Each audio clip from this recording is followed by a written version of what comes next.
Okay, welcome everyone. Thanks for coming. Let me tell you the plan today. And it's kind of one of the lighter days, which you'll probably like. It's an important day, so don't just like ignore everything, but it's not one of the harder weeks in terms of chapters.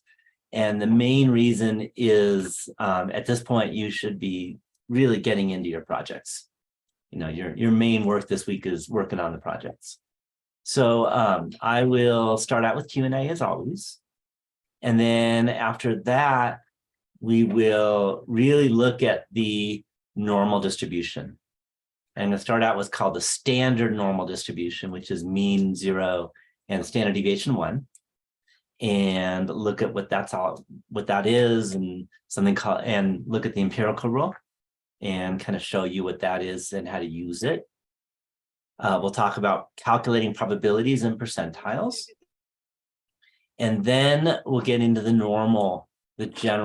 general normal distribution. So you might have mean 5 and standard deviation 2, and you want to find probabilities, okay? Or you might want to find percentiles. So we'll go over that and how to find probabilities and percentiles given a general normal distribution. Then after that, we'll finish off with applications. So we'll have some applications. The applications we do this week are pretty minor because really we won't find out why the normal distribution is so important until next week. Next week is a big week when it comes to putting everything together and getting set up to really do statistics. We're building tools this week, and that's what this is all about. I do want to remind you that the project is due on May 14th. And that's not one of those one-day things. You know, you should be working on the project already. You know, the hope is that you've already put your project idea up on the Project One discussion board. And then I'll let you know and whether it works and what you need to fix and all that. And you can look at what I've put for other people and kind of see what works and doesn't work for others. And that will help you to know what to expect and what will work for you. Is always a good idea. Doesn't mean you should just copy theirs, but you'll find out where mistakes happen. And that's the idea. So again, you want to do that soon. Hopefully you all have projects and you're working with your partners together, because that's essential. Also, we are in week 4, which is an even number. And why is that important?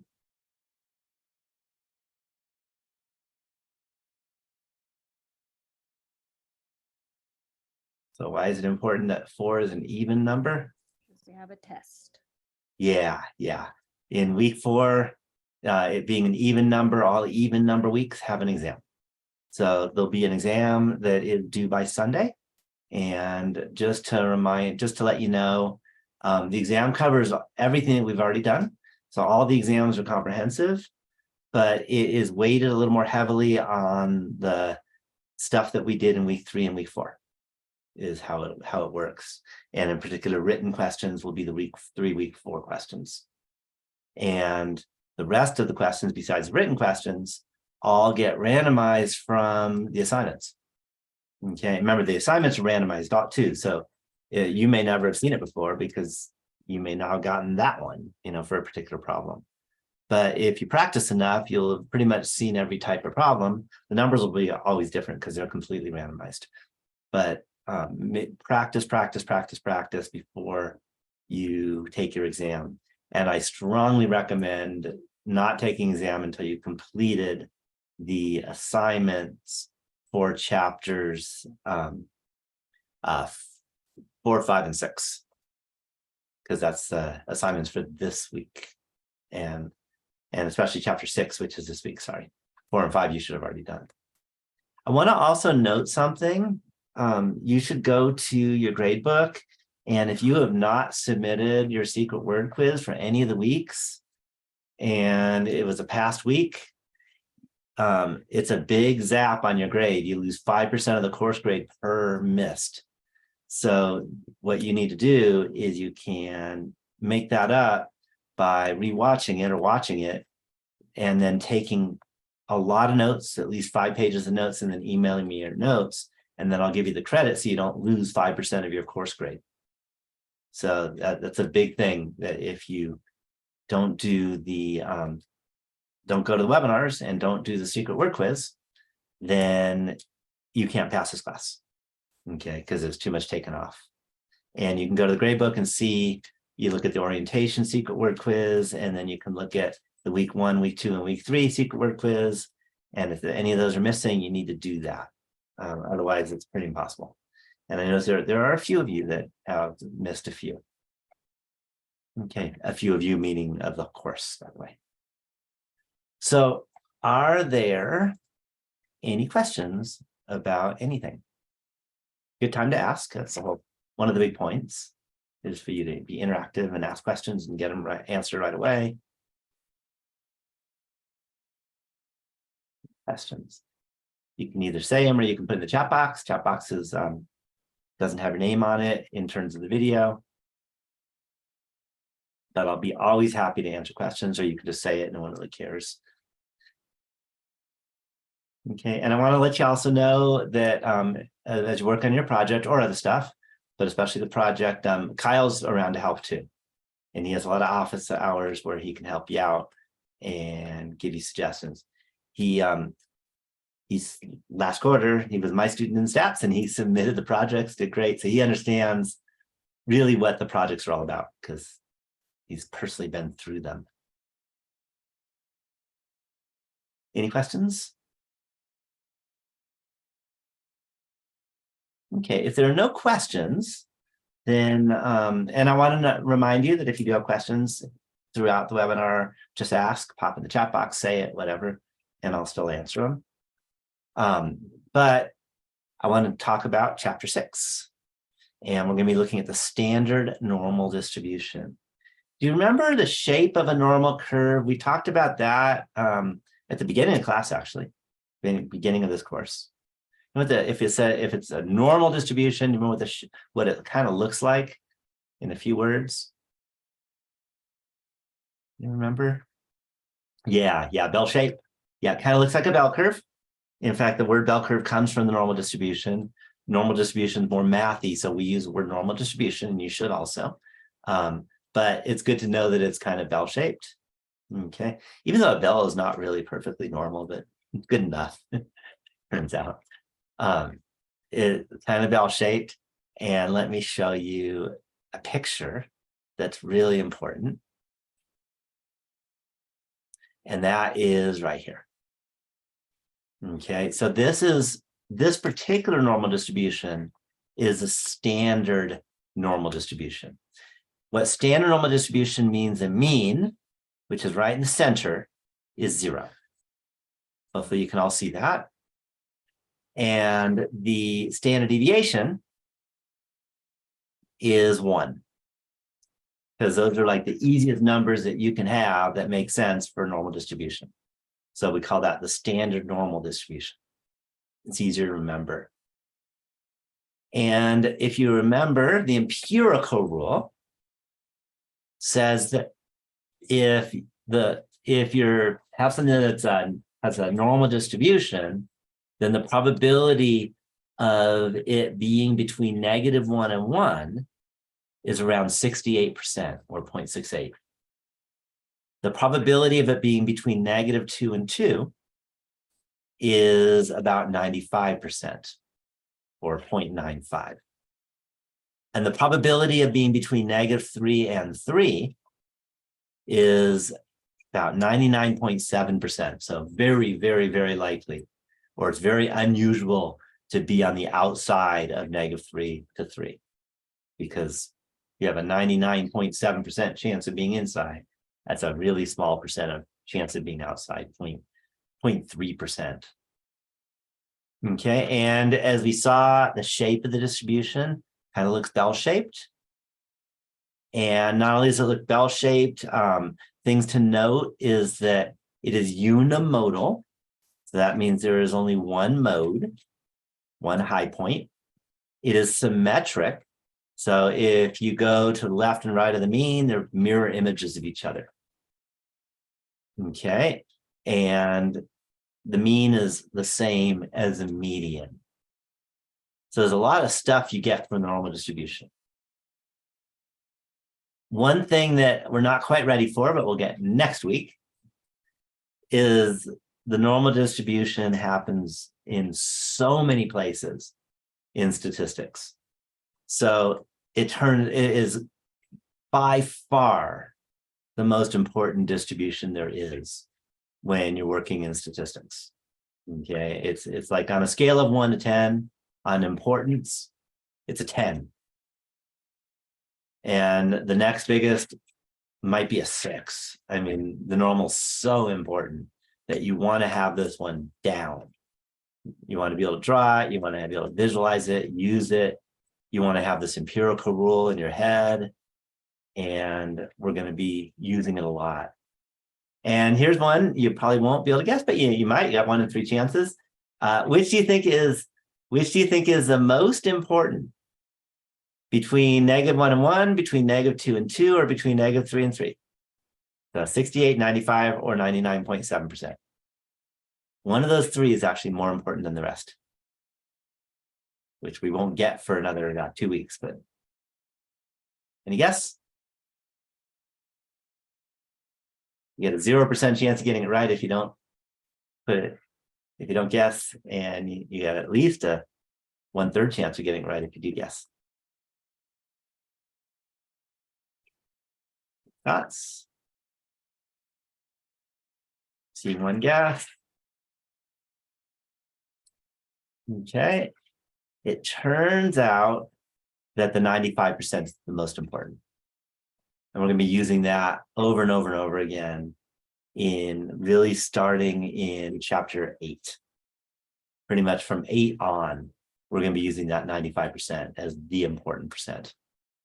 Okay, and that is one of those that, trust me, and in 2 weeks, you'll see why. Okay, we have to understand what confidence intervals are and hypothesis tests and stuff like that. We're not quite ready for that. Okay, any questions at all on this picture before we do some examples on using it? Okay, so here's the first example. Let's make it bigger.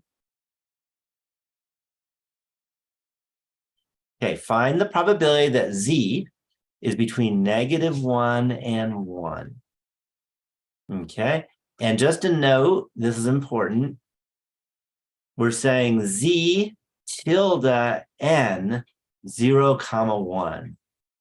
So this tilde, and you've all seen this before.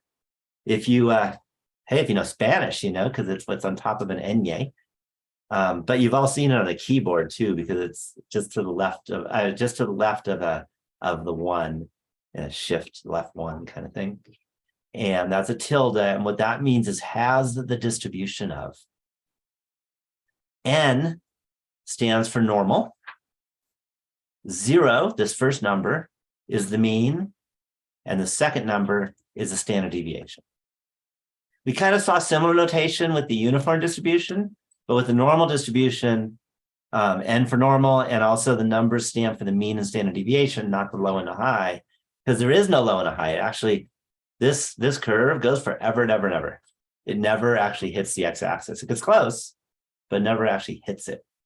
So it doesn't make sense to say the low and the high for the normal distribution.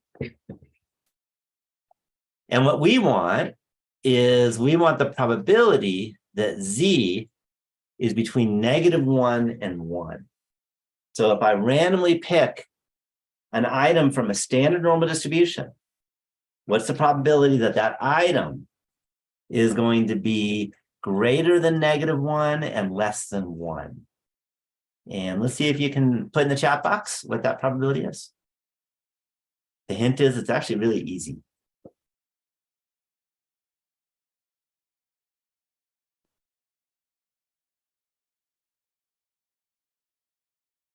Or at least easy given what you're looking at.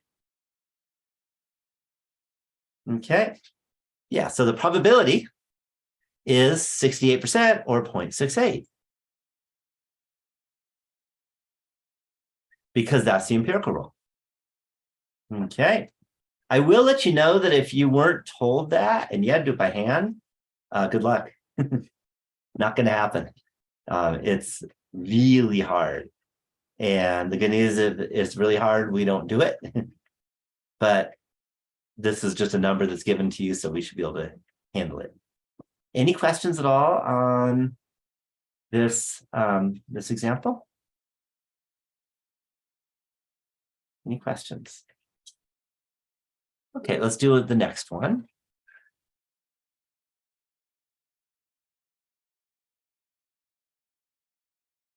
For part B, find the probability that z is less than 3. Okay, so here's 3 over here. Less than 3 is to the left. This one's harder. This one we have to do a little bit of math, but nothing too bad. It's not brutal. It's just a little bit more work. So if you look at this, again, I don't expect you to be able to say the number of the answer immediately, but maybe get the idea of what we can do.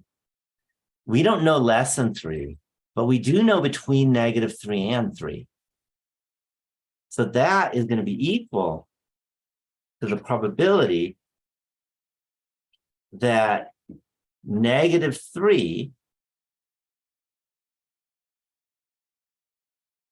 is less than z is less than 3. But also, the problem with that is less than 3 includes -4 also. So it also includes everything to the left of -3. So I can write plus the probability that z is less than -3.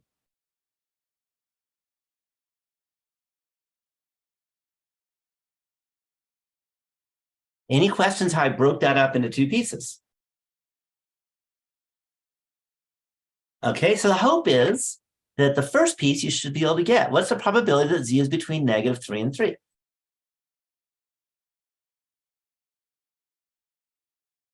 And the hint is that's easy.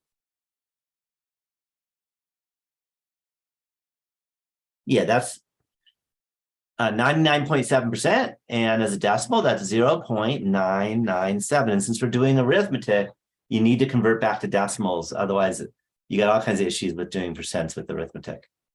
So we have 0.997. And then we need to add, well, we want the probability that z is less than -3. So the idea is that is this left area.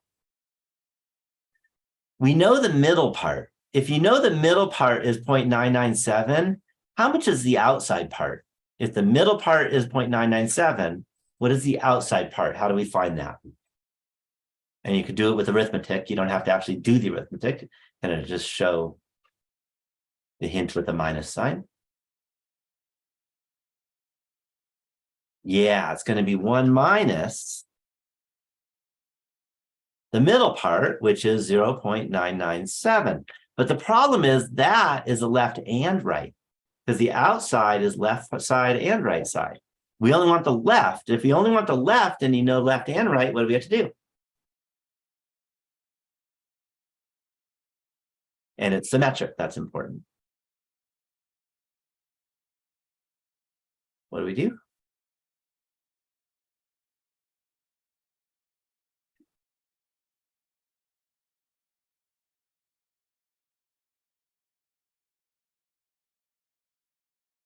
Dots.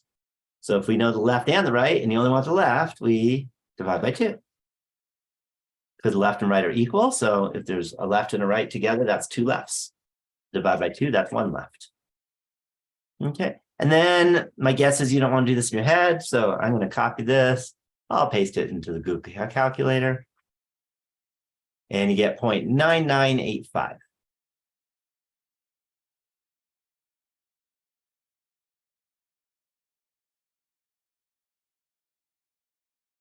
Any questions on how this has worked out? Any questions? Okay, let's do the next part.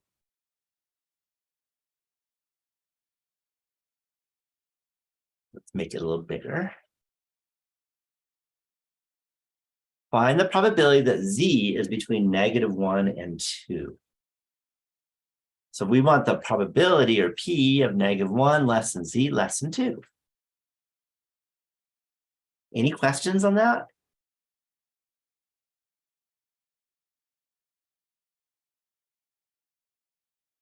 Okay, and hopefully you can see in the picture, -1 is over here to the left of 0. 2 is a little bit farther to the right of 0. And we want that area in there. We don't have that area in there. But what we do have is we have the area from -1 to 1. So I can break this up into pieces. Okay, and I can say that's the probability that -1 is less than z, which is less than 1. And then I can add the other area, the probability that 1 is less than z is less than 2. Any questions on that so far? Okay, the probability that z is between -1 and 1, we already found that out. That was 0.68. That was part A. Any questions on that idea? Okay. So now we got to find the probability that z is between 1 and 2.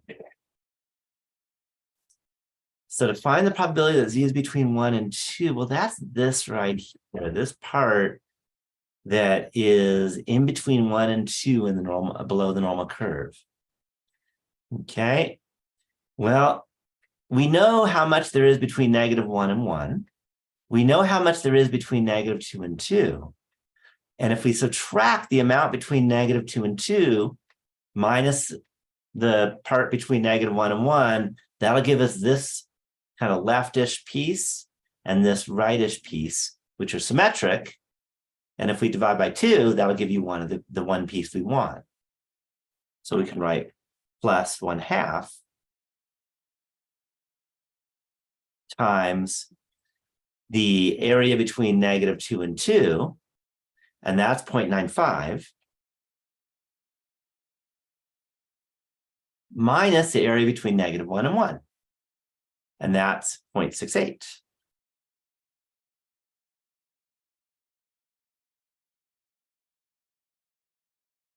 Any questions so far? Let me just go to a calculator.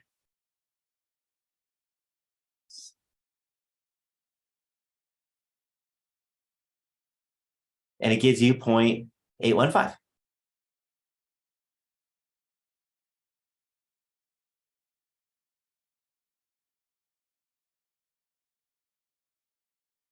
Oops.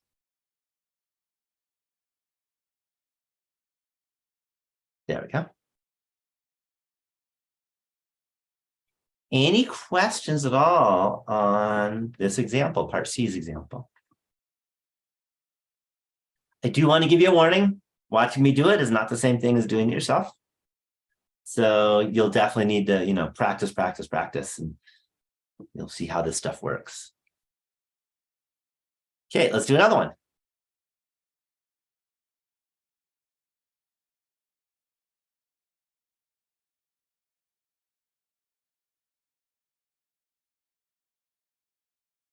Find the value z such that there is a 2.5% probability of being greater than this value. Any questions on that idea? Will that value be on the left side or the right side? If there's a 2.5% probability being greater than it, is it on the left side or the right side?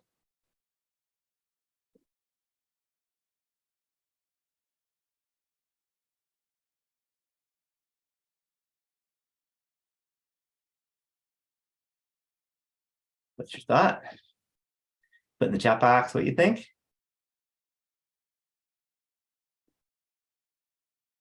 Is it on the left side or the right side? This value of z.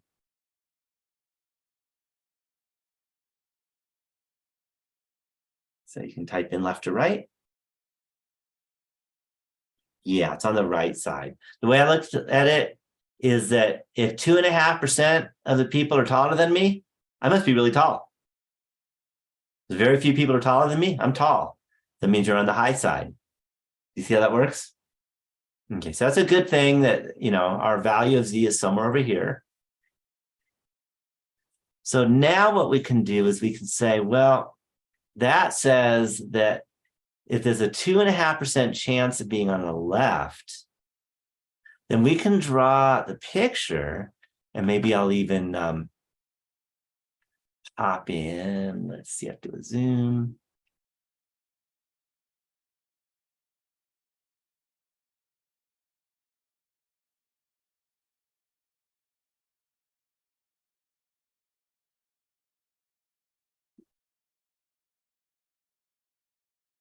And we could say that there's some probability of being on the left, and that's 2.5%. But we can also go to the right and kind of do the mirror image. And we could say there's a 2.5% on the mirror image to the left and the right. Do you see how that works? So how much total have I shaded if I have 2.5% on the right and 2.5% on the left?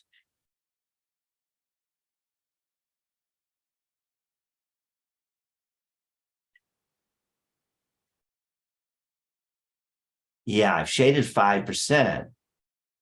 Any questions on that so far? So I've shaded 5%. So if 2.5%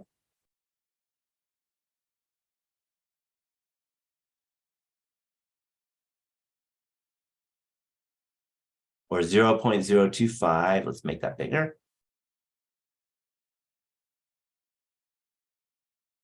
is on the right, then 0.025 is on the far left. So total of the tails is 0.05. If there's 5% of the two tails combined, how much is in their middle?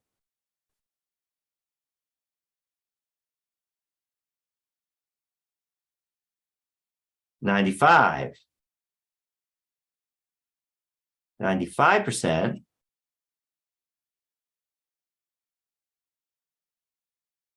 or 0.95 is in the middle. Well, if there's 95% in the middle, what do I know about my value of Z? If Z's on the high side, then what do we know? Just from the picture. What's given?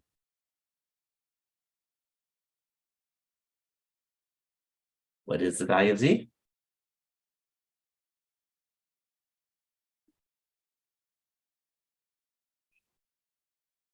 So if in between here and here is 95%, what must here and here be?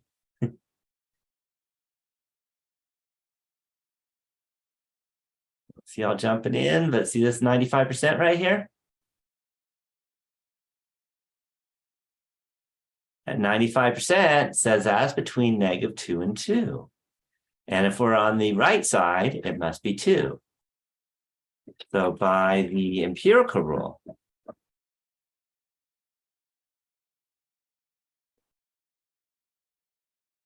the value of Z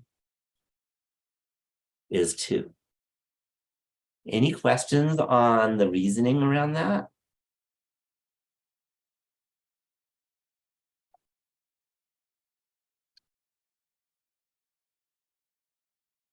Okay, we can do something very similar. Let's see if we can find the 16th percentile. Well, same thing. If 16% is on the left, 16th percentile means on the low side, so it'll be negative. If 16% is on the left, then on the mirror image, 16% is on the right. So the total of the two tails is what percent?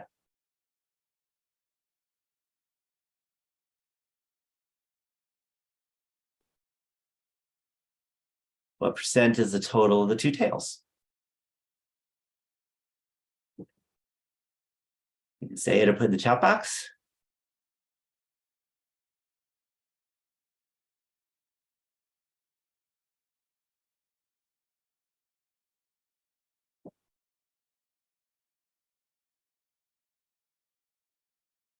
See jumping in. So 16% is on the right, 16% is on the left. How much is total?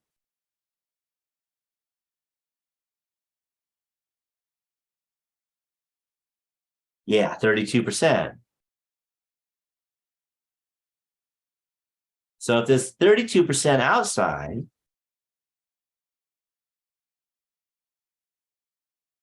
how much is inside?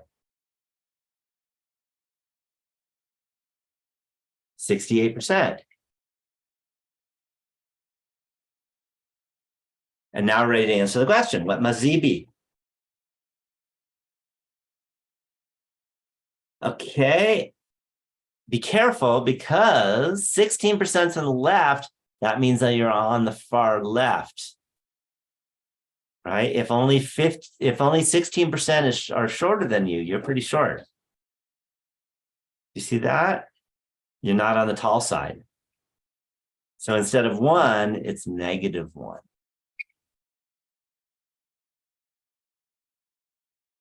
Therefore, Z is equal to -1. Any questions on that? Okay. It looks like a hard question, but this is actually a really easy question. If Z is 1.3, what is its Z score? Remember, Z is X minus mu over sigma.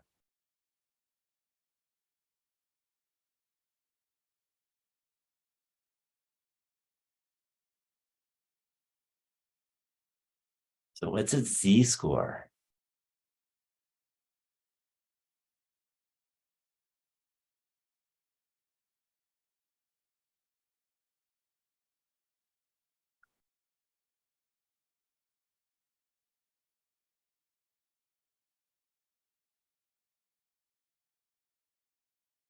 Okay. Don't see y'all jumping in on this one. All right, so X in this case is the Z, which is 1.3. Minus, what is mu for the standard normal distribution?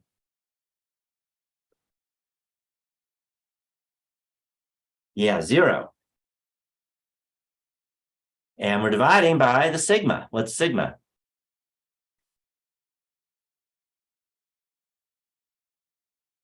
Standard deviation. What is the standard deviation for the standard normal? Is 1. And it's like one of the easiest arithmetic questions ever. What is 1.3 minus 0 divided by 1? Yeah, 1.3. And that's actually why we use the letter Z, because it's its own Z score. Any questions at all on this example here?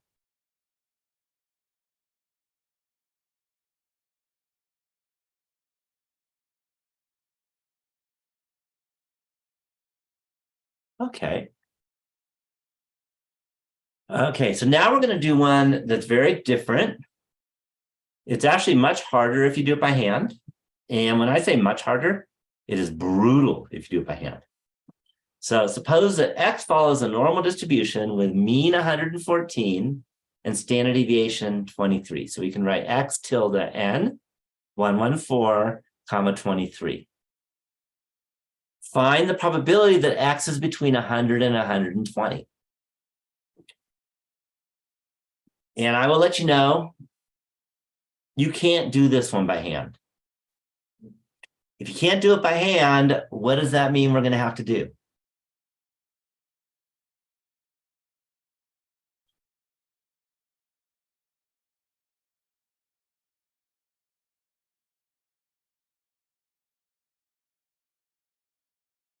So if you can't do it by hand, what do we have to do? Yeah, I'm gonna use a calculator. So here's the calculator. Which calculator number do you think I should use?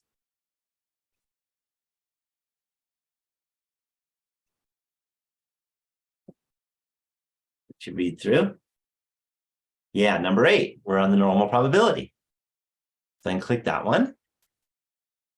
The instructions say fill in all the values except 1 below and hit calculate. Then the last value will be given to you.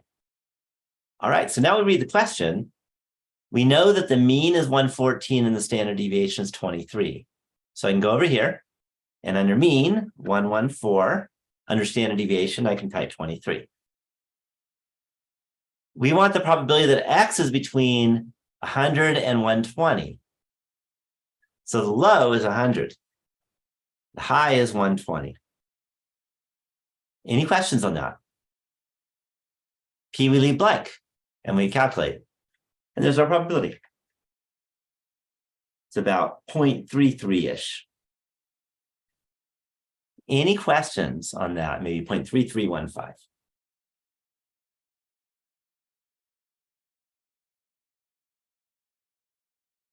Piece of cake, right? Okay. If you don't have the calculator, good luck. All right. So for part B is find the probability that X is greater than 200. So now the mean and standard deviation is the same. We still want a probability, so that's what we leave blank. We want to be greater than 200. Okay, what's the smallest number that's at least as big as 200?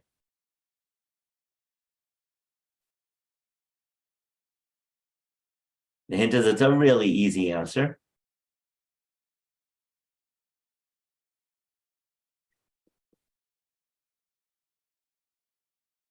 What's the low? The smallest number that's at least as big as 200.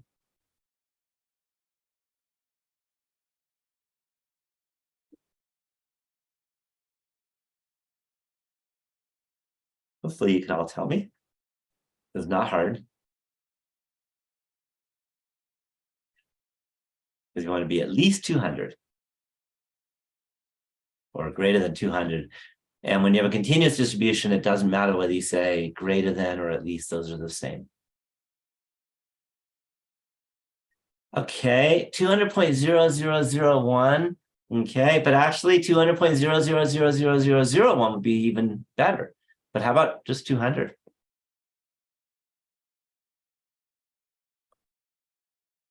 Okay, and the idea is if it says greater than 200, then the low is 200.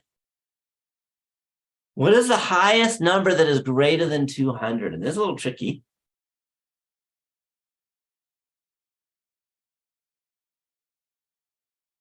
What's the highest number greater than 200?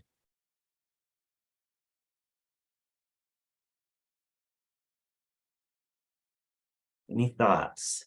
And again, this is a bit tricky. Yeah, the answer is infinity. I mean, you can go as high as you want and you're still bigger than 200. You do a trillion and you're still bigger than 200. You can do 9 and you're still bigger than 200. Okay, here's the way this calculator works. And this is important. And that is what you want to do if you want to go off up to infinity.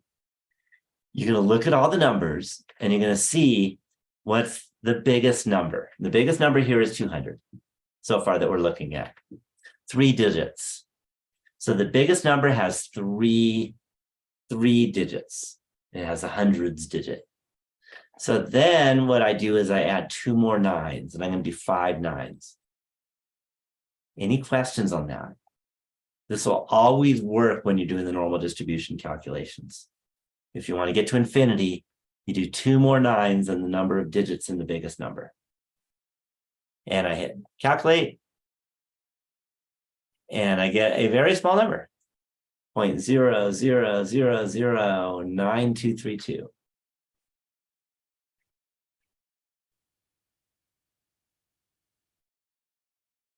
Any questions on that? Okay, the next is find Find the probability that x is less than 90. So first thing,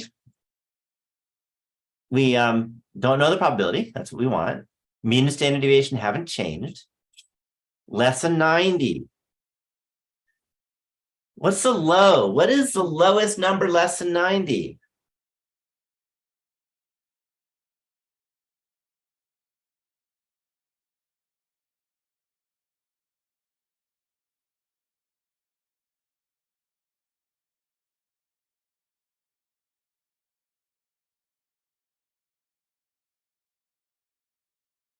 What's the lowest number less than 90?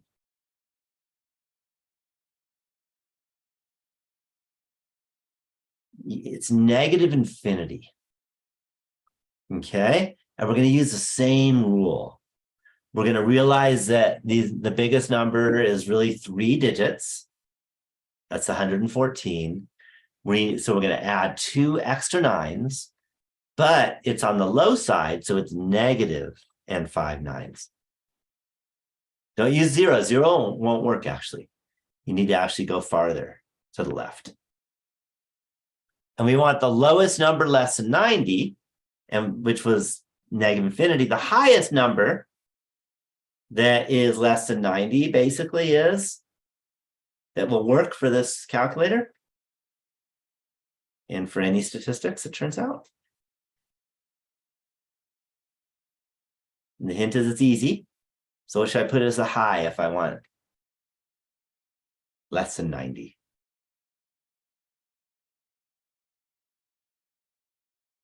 The hint is really easy. 89, the problem with that is 89.5 is still less than 90. 89.5, 89.9. So the boundary is 90. Any questions on that? It's the boundary. Even if the boundary is not in it, you still use the boundary when you're doing the calculator. Okay, then I hit calculate, and I get 0.1484 about.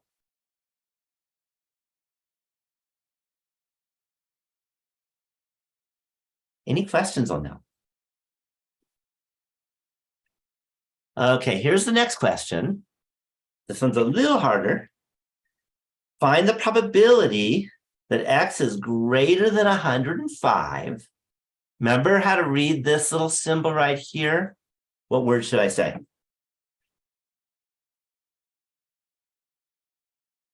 Yeah, given x is less than 125.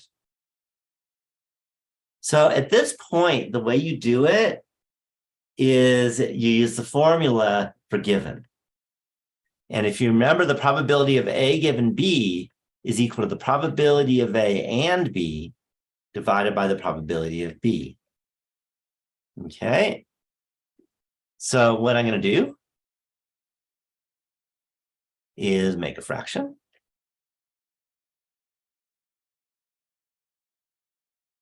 And we're going to have probability of A and B. If we're greater than 105 and less than 125.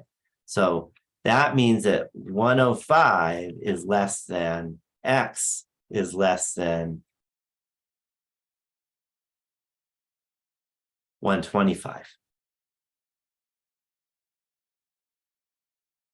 Divided by the probability of B, or the probability that x is less than 125. That's equal to, and let's make another fraction. So now we got to get the probability. Whoops. Let's try it one more time. Now I get to get the probability that x is between 105 and 125. Well, that's easy. I go to my calculator. 105 for the low, 125 for the high.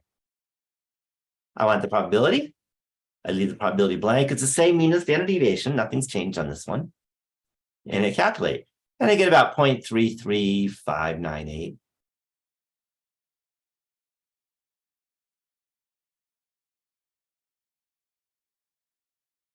And I want the probability that X is less than 125.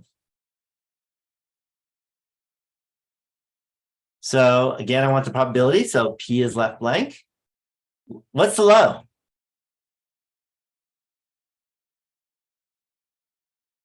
Yeah, negative 99999. What's the high? Yeah, still 125. And I hit calculate. And I get 0.6838.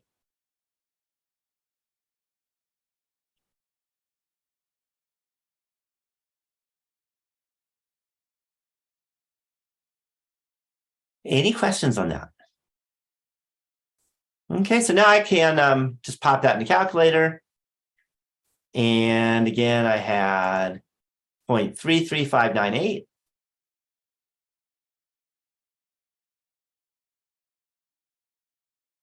Divided by 0.6838. And I get about 0.4913.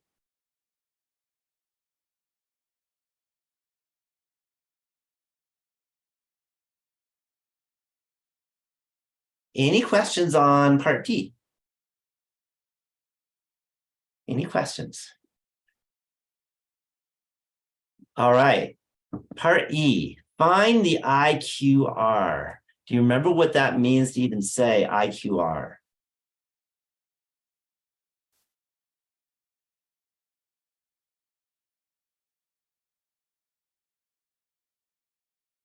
What's it mean? Yeah, it's the interquartile range. How do you find the interquartile range? And I got to remember the definition of interquartile range. What's the definition?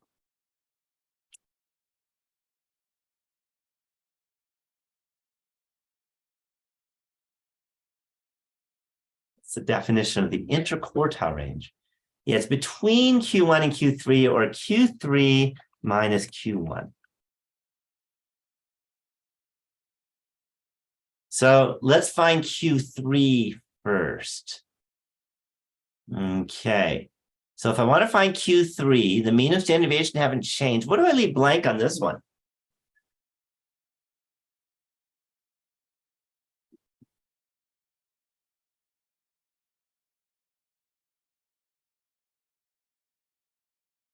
So what's left blank?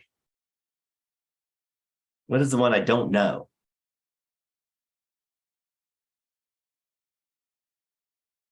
Let's see, jumping in. The idea here is the interquartile range means that it's the number that is the Q3 is the number that is the 75th percentile, which means that our P is 0.75, because the 75th percentile means the probability of being lower than that number is 0.75. If the lowest number lower than that number is negative infinity, or negative 99999, the high is the number. Any questions on leaving the high blank? So now I hit calculate. And there's our answer, 129.51 or so.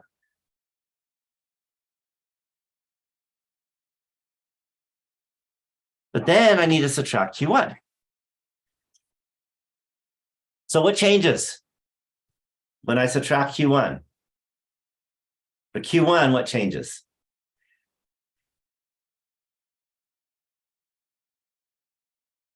This is what we had before. Yeah, the P changes. So for Q1, what is P? 0.25. And I hit calculate, and it's still going to leave a high blank. That's the whole point. You get 98.487.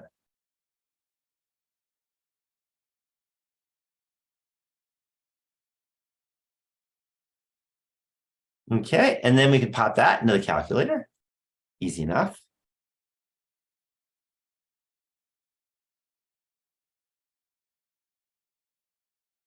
And you get about 31.023.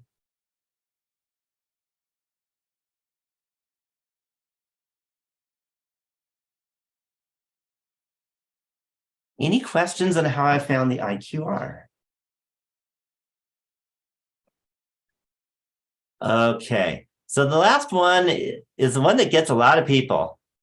So, definitely it's good that you're watching this webinar because you're going to have to do this kind of thing on the assignment and possibly on the exam too. And then the middle 84% of the data is between what two values? Okay. So what I need to do is I need to think about this. Maybe if I can do it right, I can draw a little picture. It does help to draw a normal curve.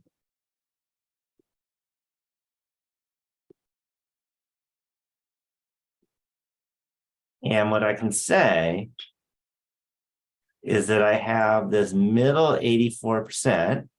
That means the area here is 0.84.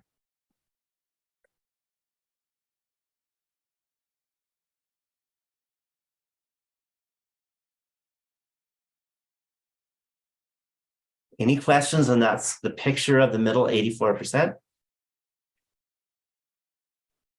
Okay, well, if that's 84%, what's this left tail? What percent will that be? How do I come up with that? It's very similar to what we did kind of at the beginning when we're looking at the standard normal distribution.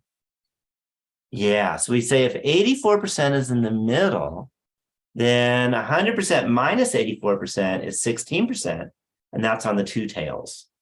Half of 16% is 8%. So it's 0.08.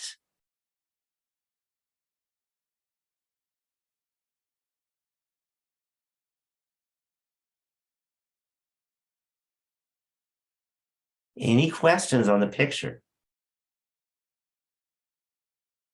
And what we want is this first number. Because we want between what two values? And that is going to be actually one of the values. And the idea now is that the probability of being less than X is 0.08. And now we can answer it just like we answered the first quartile idea.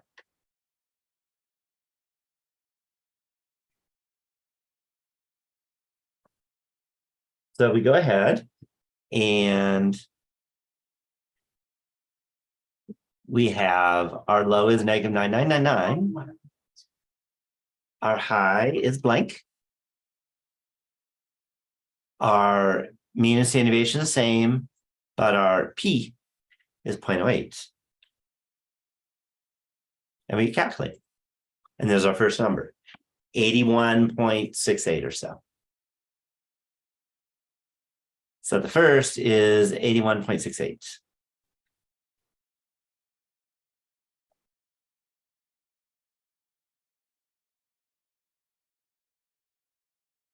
That'll be the left endpoint. Okay, now, similarly, 8% will be above this other value here. Let me annotate. Let's call that Y. And again, if the left tail is 8%, the right tail is also 8%.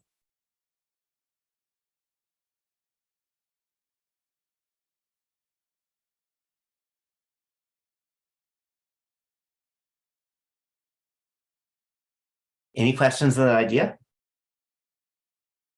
So now the probability of being bigger than Y is 0.08.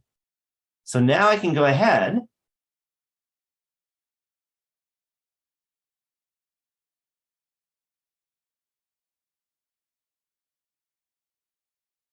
and go to my calculator and 0.08, but now bigger than our value. So we don't know the low side now.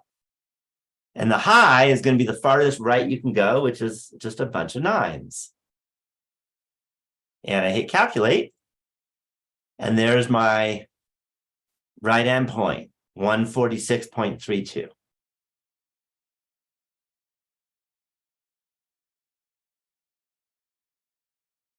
So 146.32 is the right endpoint. And there's my interval that gives us the 84% between those two numbers. Any questions on this example? Any questions? All right, ready for an application? It's a fun one. Let me erase the annotation.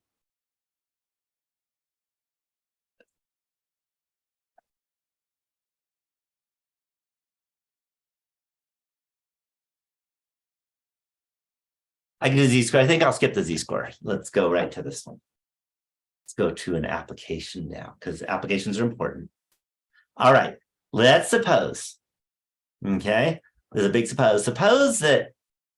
Suppose that you're pregnant or your wife is pregnant, okay, whoever, happens to be pregnant, okay, and that the time until you or your wife will give birth is normally distributed with mean 140 days and standard deviation 7 days.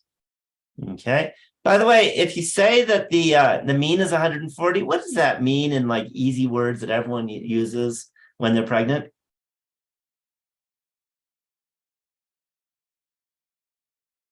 What are the words for that kind of thing?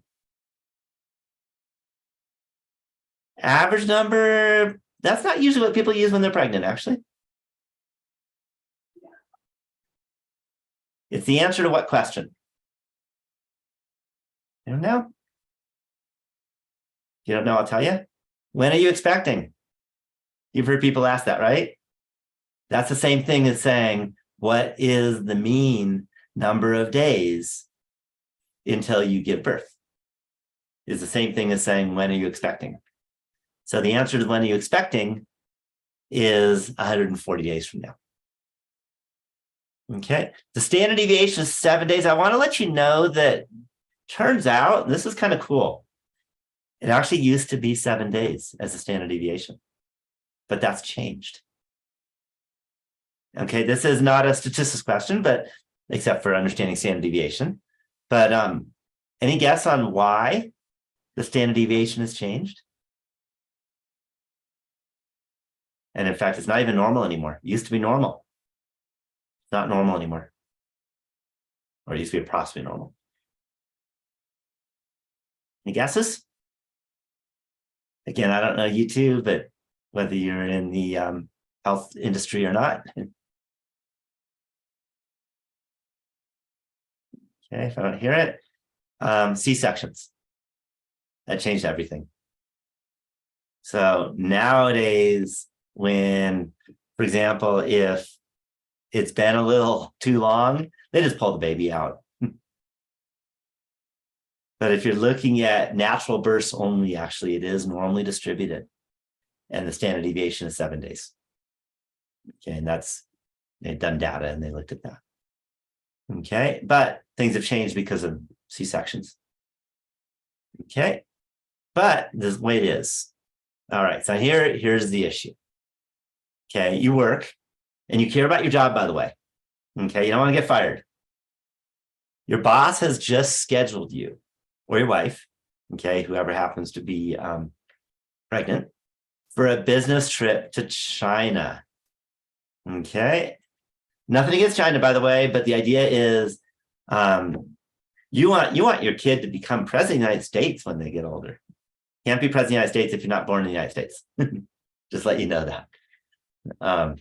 And that's in our Constitution, I believe, if I remember right. But there's a business trip to China. Are you happy about that? If you're pregnant? Or if your wife is pregnant and she's got to go to China? Yeah, probably not. Okay. But it's an important job. So let's say you or your wife leave today and you're going to return in 135 days. Find the probability that your baby will be born in China. Any questions on the question? Any questions? Okay, so let's answer this question. And let's do this using what's given. The way I like to do it is the very first thing I do. And I'm going to put this in words because often this is the way I ask it on the homework or on the exams, is first write out the distribution. And the answer to that, first thing we're going to use x as our variable. And then tilde, remember tilde? What comes after the tilde for this example?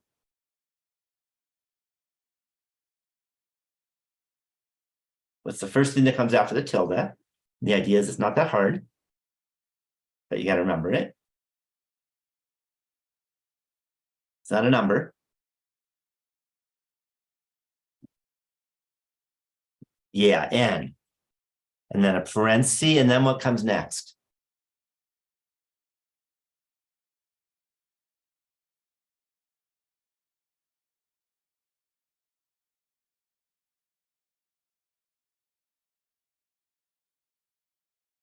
What comes next? You remember when we write down the distribution? Next is the mean. Okay, not zero in this case, because zero would mean that you're probably gonna have the baby now, and that's not happening. Okay, so it's gonna be 140. That's the mean. What comes after that? Yeah, it's standard deviation, which is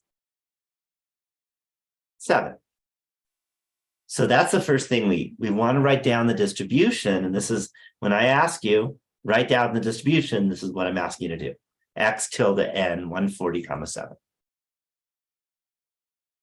Okay, so now you're leaving now, and you're going to return in 135 days. You want to find the probability the baby will be born in China. So the mean is 140, the standard deviation is 7. We go to the calculator. And I'm going to refresh. That'll clear everything out. The mean was 140. The standard deviation was 7. What's the low? If the baby's born in China, what's the low? Hint is you're leaving now.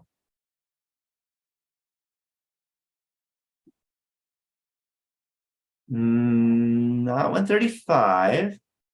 135 is when you return.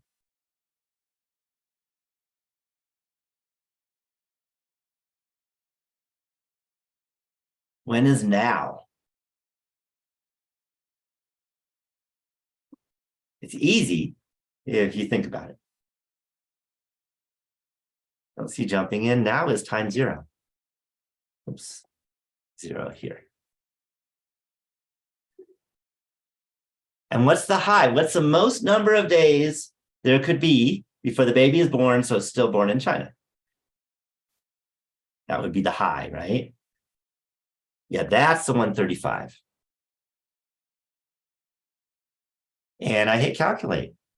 And I got about a 23.75% chance of it being born in China.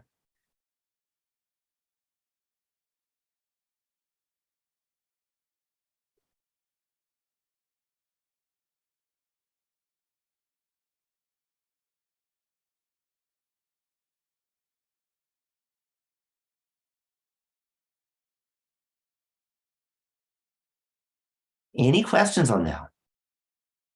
Would you be okay with that? Would you be okay if there was a 23.75% chance of it be born, of the baby being born while you're away on a business trip? Yeah, I hope not. Okay, the idea is having a baby is like the most important thing in your life, right? Okay, that is a biggie. You certainly don't want to say, oh, work's more important. Okay, so here's part B. You decide it's too risky. Okay, it's just too risky, but you don't want to lose your job either. So you want to negotiate with your boss to ensure that there's no more than a 1% chance the baby will be born in China. What day should you ask for the return date? Okay, so I'm going to go to the calculator. What numbers, what should I change in that we're looking at right now in the calculator with a low of 0, high of 135, mean of 140, standard deviation 7, p is 0.3775. Yeah, what should p be? I want to be, yeah, I want less than 1% chance of being born there, 0.01. What do I leave blank?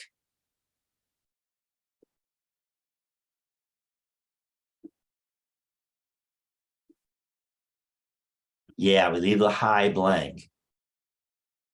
And hit calculate.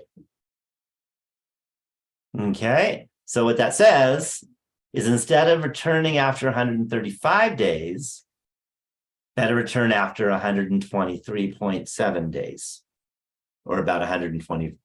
Probably you negotiate probably 123, but I'm going to go 0.7. So return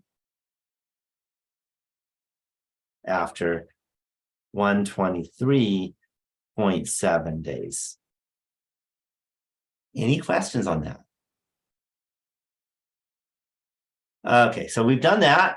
Let's suppose that you negotiate with the boss. The boss said, "Okay, that sounds fair," because the boss isn't evil. And so you go out to China, okay, or your wife does, depending who's pregnant, and then but then you come back, and 138 days from now, the baby still hasn't been born. Okay, you shouldn't be too surprised, because remember the mean is 140. But now let's see if we can find the probability that the baby will be born in the next 24 hours. Any questions on that? What kind of question is this? We've done one like that today already, actually, it turns out.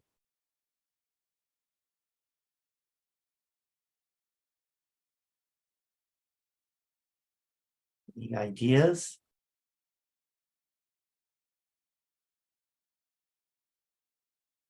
Let's see, jumping in. Okay, the idea is we now know the baby hasn't been born by day 138. So that's a given. This is a given problem or a conditional probability problem. So now what we can do is we want the probability that X is within the next 24 hours. So that's going to be between day 138 and 139. Because that's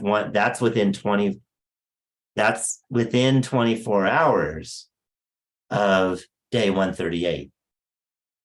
But we're given the baby hasn't been born yet. So we're given that X is greater than 138.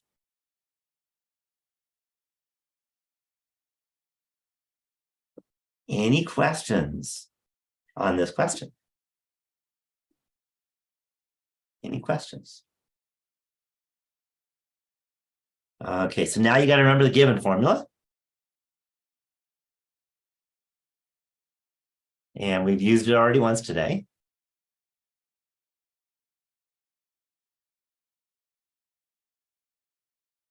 If you remember, there was a fraction. That was the probability of A and B. I better make this bigger.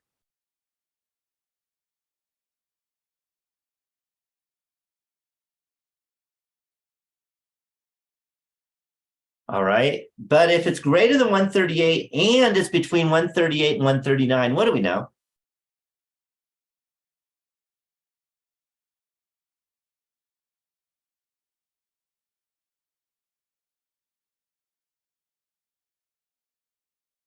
Any thoughts? What's this the probability of if it's the and? The hint is there's a trivial piece. or a meaningless, not helpful piece. Okay, any thoughts?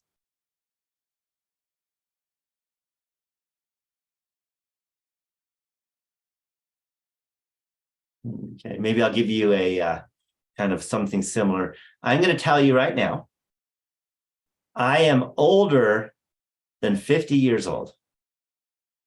And I am between 50 years old and 60 years old. What do you know about me?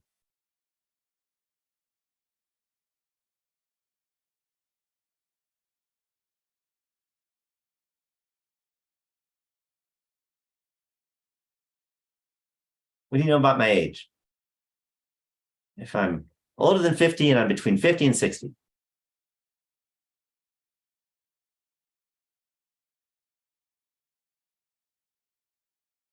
Thoughts? Don't see y'all jumping in. Yeah, the older than 50 didn't tell you anything because I told you I was between 50 and 60. Of course, I'm older than 50. So that and part doesn't really matter. That's just the same thing as 138 is less than X is less than 139. Because that second piece doesn't give you new information. But then we're going to divide by the probability that X is greater than 138.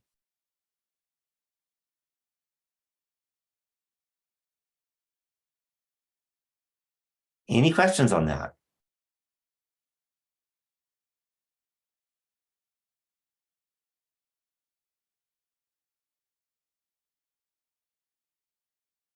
Okay, so that's going to be a fraction. We want the probability between 138 and 139. So I go to a calculator.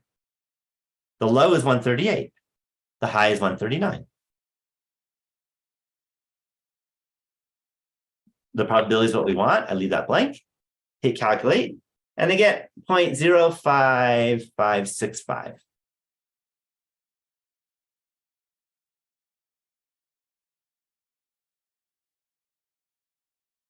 And then I want the probability that X is greater than 138. So now the low is 138.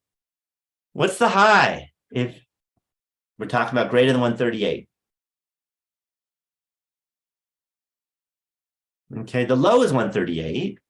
What's the high?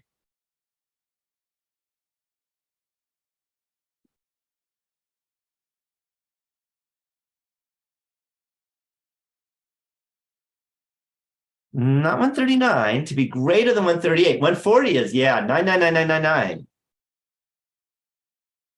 Right? Any number way, way, way high, like, you know, a million is greater than 138.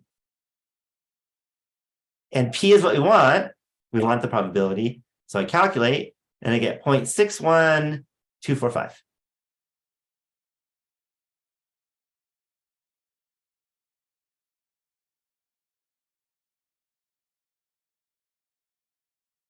And then I just do that calculation. 0.05565.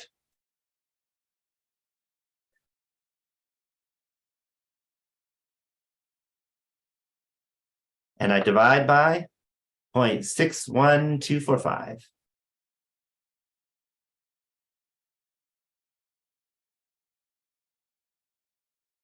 And it gives me about 0.09.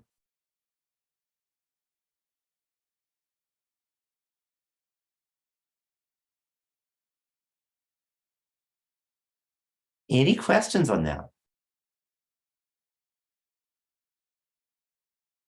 Okay. We're going to do one more example. And then we'll call it a day. All right. Now let's suppose, funny thing, today you wouldn't be at all interested in ice cream.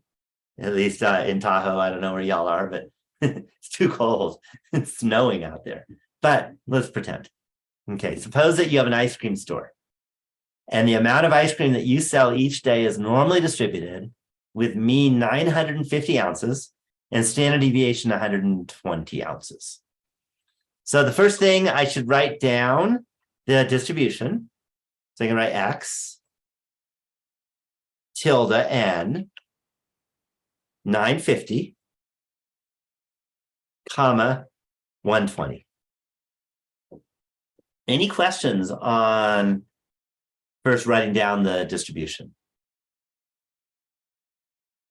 Okay, then the question is, find the probability that a randomly selected day you will sell between 900 and 1,000 ounces of ice cream. What's the probability that 900 is less than X is less than 1,000? Any questions on that? So I need to go to my calculator. Let's go to the calculator. I'm going to refresh so I can clear everything out. Again, we have X is normally distributed, mean 950, standard deviation 120. So the mean is 950. Standard deviation was 120. We want the probability that X is between 900 and 1,000. So 900 for low and 1,000 for high. Any questions on that? And I hit calculate. And you get about 32% chance, or how about 0.3231?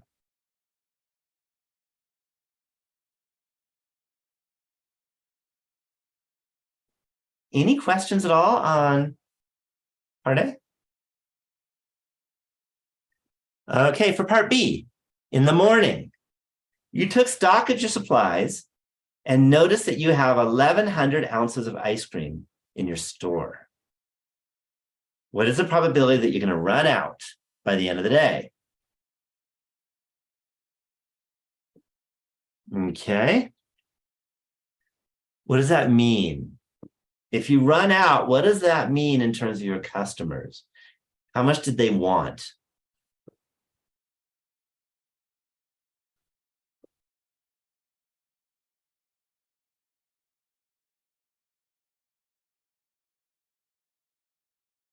Okay, but how much? Not low. I'll tell you, if the customers didn't want any ice cream and you started with 1,100 ounces, you're not running out because you didn't sell anything. If you don't sell any ice cream, you didn't run out. Does that make sense? What's the smallest amount of ice cream for you to sell so that you run out?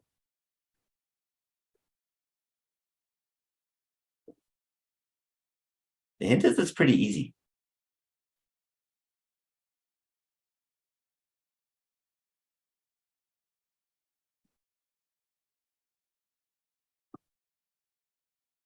See, jumping in. Yeah, 1,100. Because if you have 1,100 and your customers ask for 1,100 ounces of ice cream, you just run out. And any more than that, you run out. If they ask for 2,000 ounces, then you run out and you say, sorry, we're out of stock. Go to some other place, which is terrible for your business, by the way. So X is greater than 1,100. Any questions on that idea? Okay, so if we want greater than 1,100, we want a probability. So P would be blank. What's the low?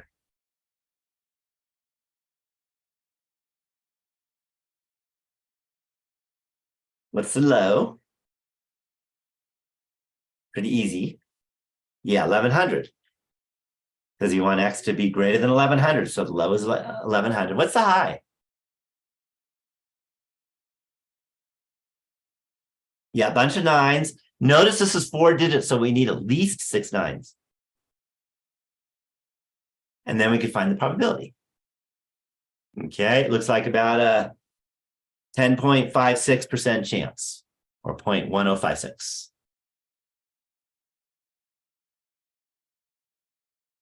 Any questions on that? All right, well, that's probably not okay. You don't want to have a over 10% chance of running out, because everyone's going to hate you. And then pretty soon you're going to go out of business. No one wants to go to your store anymore. And that's how business works, right?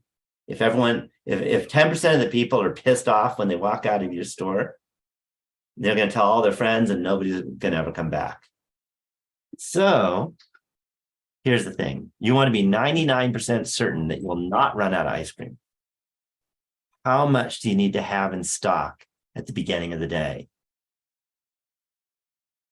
Okay. So on this one, what's different?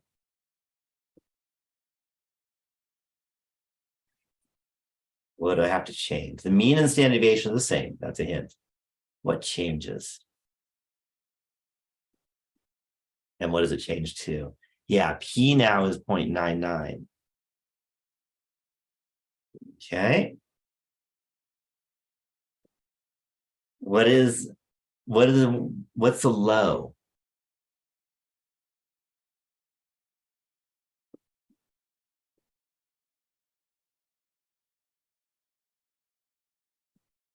What do I put for the low?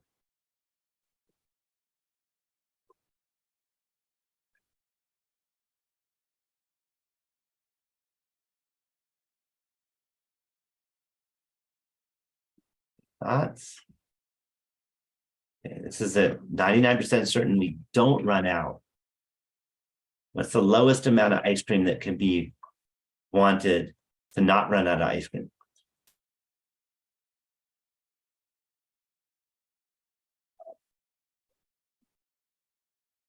Okay. 0.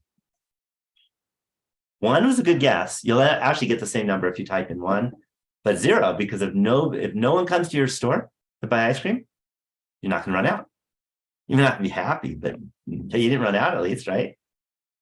And the high is what we don't know. Because the high is how much we want to have in our stock. And we calculate. And you get 1,229 or so. 1,229. And this is ounces. I think it was ounces, was it? Yeah, ounces of ice cream. Needs to be in stock.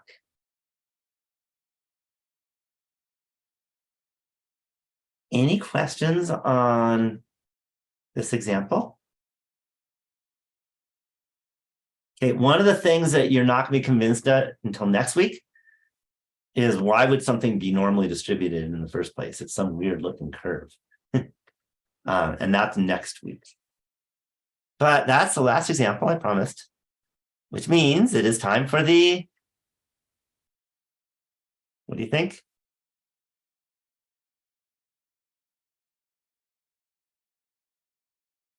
Yeah, secret word. Secret word is continuous, because the normal distribution is a continuous distribution. It's not discrete. So continuous is the secret word of the day, or the week, I guess. So that's everything I have to say. So what I'm going to do is I am going to now stop the recording, and I'll stop my sharing, and I'll always be happy to answer any questions you might have.